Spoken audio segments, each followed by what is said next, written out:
Hi, I'm Saskia from Voice Mag and I'm here with Bablu from the collective Trapped in Zone 1. Hi Bablu, how are you doing? I'm good, thank you.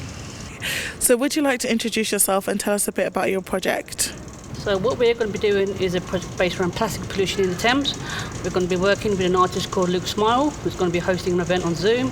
So what we'd like is people to sort of take part in using plastic that they have at home and creating an artwork that could raise awareness of plastic that's on the Thames. So is plastic the main medium that you use when you're doing your art? Not really. We just sort of report that there's so much plastic that's on the Thames. So I wanted to do like a project that's going to raise awareness for people to not to dispose plastic in the Thames. What are some of the ways that you can repurpose plastic so that it doesn't go to waste?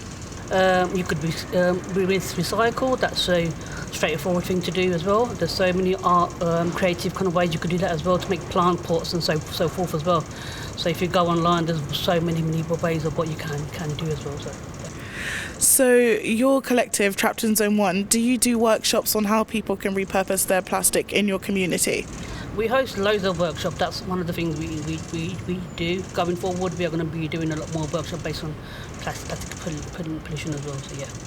So are you looking forward to being part of Totally Thames again this year since you did it in 2019? Yes, I am. I had a great time in 2019, so yes, of course I am. Great. Well, I look forward to see what you produce. Thanks very much, Bablu.